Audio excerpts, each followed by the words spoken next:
Hello students, last time we have started with a unit number 5, that is impact of jet, and we had seen three derivations. Now today we'll see another derivation related to it, that is when jet strikes an unsymmetrical curved plate at one end tangentially. You can see in this slide a diagram is given, a figure is given, where you can see there is a unsymmetrical curved plate, and through a point, through one of its end, that is through one of its end, a nozzle is there through which a jet is coming out of it, and it is striking on that curved plate. And we can say various forces are being developed, fx, fy. Now next, in the next slide, consider a jet of velocity v which is striking to that unsymmetrical curved plate in a tangential manner as shown in the previous slide. So now at the tip of the plate, angles are made, that is theta and phi. Now first we have to see initial velocity.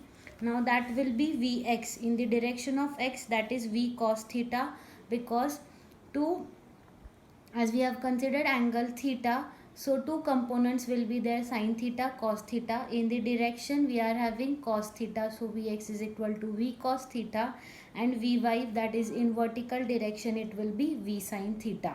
These are the initial velocities, while the final velocities will be vx, that is minus v cos phi. Why the negative sign is given? Because this force is acting in the, this velocity is acting in the opposite direction, and vy is given as v sine of 5. Now what we have to see? Mass. Now as we have seen through impulse momentum equation, mass is equals to rho into area into velocity. Now again we have to use the equation, that is impulse momentum equation. So the force exerted by the plate, force exerted on the plate in x direction and in y direction. So the in x direction fx, it will be rho into area into velocity. In the bracket what we'll have? We will have the initial velocity and final velocity. Initial velocity is v cos theta and final velocity is minus v cos of phi. So putting these velocities in the bracket, we'll get the final force in x direction fx is equal to rho into area v, as v is common taken outside, it will be v square, and in bracket you will have cos theta plus cos of phi. Similarly, the force exerted on the plate in y direction is given by fy. We will have it as rho into area into velocity.